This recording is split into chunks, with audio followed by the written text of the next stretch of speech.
Okay, this is a quick video to talk about some big changes that are happening in dental SEO. We're calling it the difference between hyperlocal and local SEO. We're going to explain what that is. First of all, I wanted to start off with a quote, which is from Charles Darwin, smart British man with an enormous beard.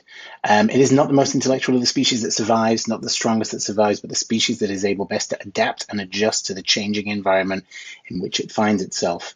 So the species of dentist or even of marketing person is finding themselves right now in a very changeable environment. And let's take a look at what we can learn and adapt to. Here is just a quick reminder of the fact that we are pretty expert in this area. Malcolm Gladwell has this idea of you need to do 10,000 hours of something in order to be a master of it. 10,000 hours is approximately 5 years of working 9 to 5, 5 days a week. So we have about 7 employees that qualify for that, have more than 10,000 hours of dental marketing mastery. So we're in like a cauldron of dental marketing masters here.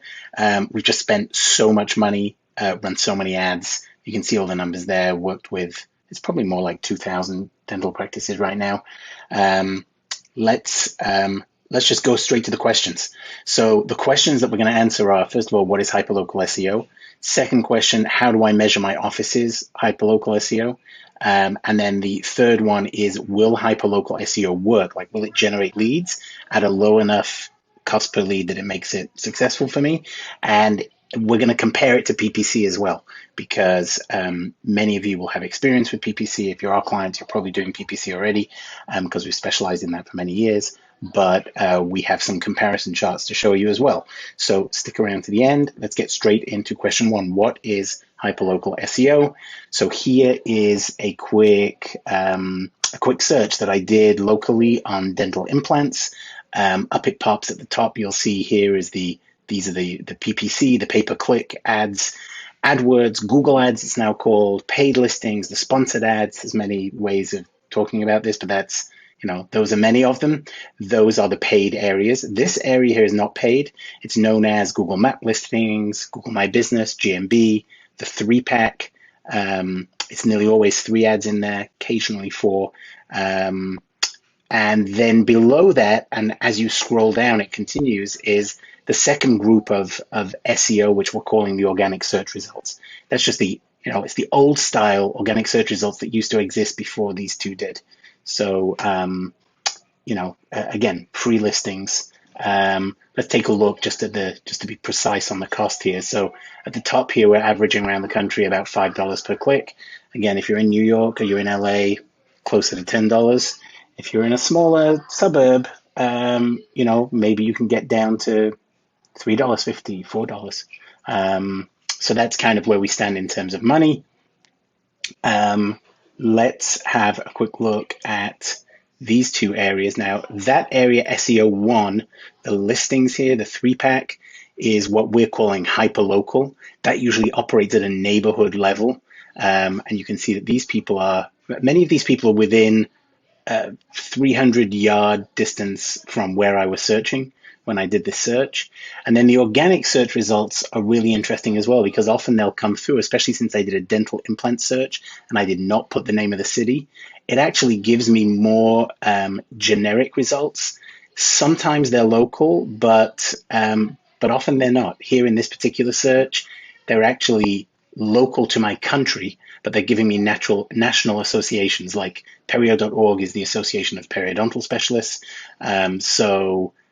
Obviously you can do good research there. And then if we continue down, if we were to scroll down, we'd see Mayo Clinic and the FDA.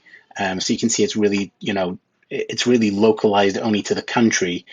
So it's really there for research rather than for getting hold of a local vendor right now. So what are the benefits of hyperlocal? So this section here is the one that we're talking about, the map section. It's higher up the page, not quite as high up as the paid ads, but you're not paying for these once you get there. It comes with reviews, so there's some kind of information that helps you differentiate one from the other. It does tend to turn even general searches into hyperlocal searches. So a search on dental implants made Google offer me some local resources for dental implants if I wanted them, which is good. And then also there's a heightened intent to buy. Up at the top of the page tends to be a greater focus on converting people right now into patients. So here is here's a little map of that same page, or a similar page, similar structure from Bright Local. They did a survey of about 5,500 people, and they tried to see where they were going to click on an ad. On a search. So when they get the search results, 14% are clicking on the pay-per-click, a negligible amount of clicking on the map. But from that map, what they want is the three pack. They're clicking at 32% on the local pack results. And then organic search results are about 50%, but there's obviously a massive long tail of results going down there, and there's only 3 here. So if you're in that top 3, you could get a very serious chunk of business from that. I think we would call the top one. We think of them as local vendors with a sales pitch. That's for the PPC area. We think of these as highly rated local vendors, and then at the bottom, it could be vendors, it could be local vendors. Sometimes it tends to be just research, so information about dental implants rather than people in your local area that do implants. So that's why it's so important. Let's have a look at measurement. And we do measurement of people's offices by using egg trays. Yes, okay, it's a metaphor. We don't actually use egg trays. But here's the way the metaphor works. You calculate the center egg, right, or office on the map. And then we're going to do all of this on a map. We won't keep with the egg trays for long. But we're going to measure a quarter of a mile away, and then a quarter of a mile after that, we're going to keep on going. It's going to be a really huge egg tray. And we're basically going to see it's almost a radius. It's really a square radius around the office. So we see what's active in the office. Every one of these spots, we do a different search from, and we find out whether your office here, the center egg, is visible from all these other egg locations.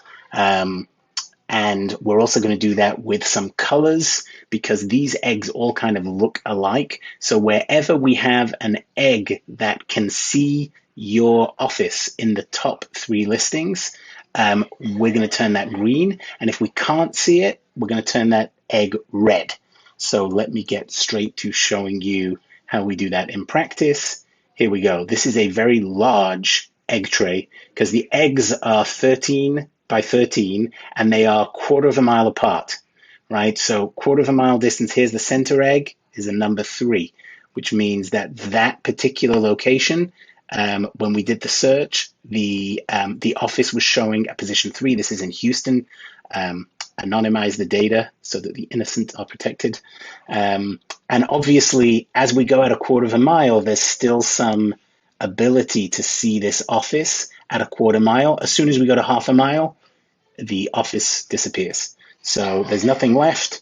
It turns all red with a few little areas of yellow and orange, which means there's some promise, but otherwise zero promise whatsoever.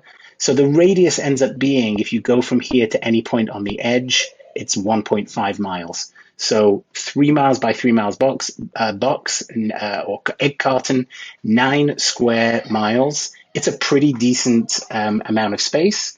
And let's see how we did from January 2022 up to today, or close to today, up to the 4th of August. So that was the transformation after we did our SEO work. You can see that the visibility of the office in all these locations improved to the point where the vast majority of the locations can see this center office, this Houston dental office, can see them either in the first or maybe in the 3rd position, which means they are in that map pack, that 3 pack that we just looked at. So they are doing well from a hyperlocal perspective. Let's have a look at another another office, another dental office. Stone Mountain, GA, which is just outside of Atlantis, started again in January, looking, okay, not great.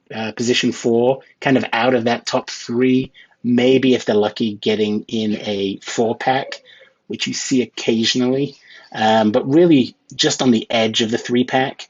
And everything else around is just kind of lost, and then we suddenly end up with just much more green. So you're getting the idea that red bad, green good.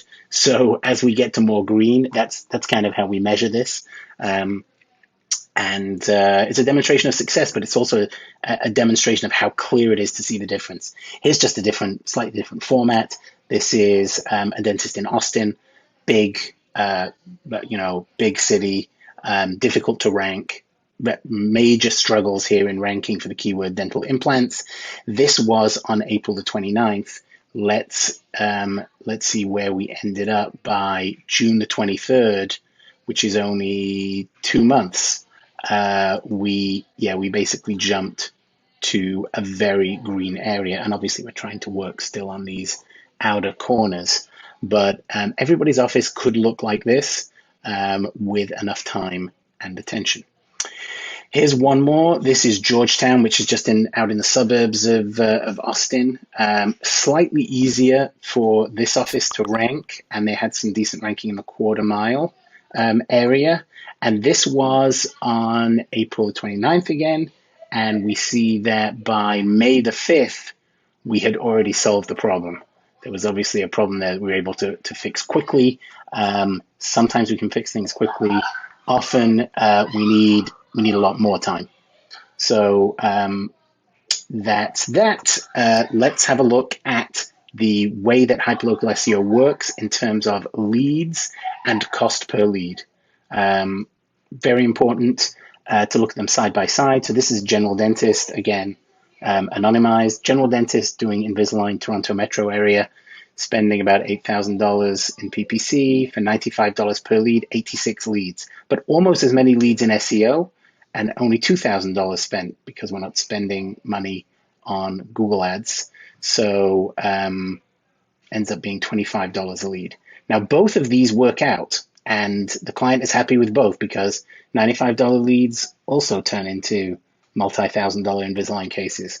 25 leads turning into them is even better, but we're just looking for volume at this point, and both of them work and are profitable. So here is a specialist in a metro area in Florida. There's a specialist in prosthodontists. There's a prosthodontist and there's an orthodontist in the same practice. So they're spending on both of those. So implants all on for ortho, about $4,000 spent, 61 leads, $65 a lead in PPC. We're very happy with that, but SEO kind of blows it out of the water. Again, this is a completed campaign. So we've spent time and many months actually getting to this point where we could generate over 100 leads, actually more leads than they get in PPC, and with a very, very low $10 per lead cost. And then the final one we're going to look at is a general dentist in a New Jersey suburb doing emergency and Invisalign, mix of two, $4,600, 99 leads, $47 per lead. Great performance in PPC. We're very proud of that, but we're even prouder of the SEO leads, which again are almost the same number, paying $1,000, $11 per lead. Seems to be doing great. So we have a situation where we have hyperlocal works, it's easy to measure and see the difference, and it's easy to track the leads and see that that we have value being produced for the office. If you have never seen a report like this before, or even if you've seen one but it looks a little too red for you, give us a call, contact us. We will do a free analysis for you for your top 5 procedures / keywords. So, if you love implants, dental implants, implant supported dentures, all on 4 maybe, we'll just work on the top 5 keywords that we want to go after, and we'll give you some commentary on what could be done to help you. Obviously, we would love to help you and be able to get you the kinds of rankings that we've shown you already. Contact your account manager, or contact David Herman, which is me, or Isaac Gorin, and you can use, if you don't have our emails or our phone numbers, you can just email kind of all of us at am@wm4d.com, and call this main number. You'll probably end up speaking to Kayla, and try to get put through to me or Isaac. And that's it for now. Hopefully that was helpful. Thanks.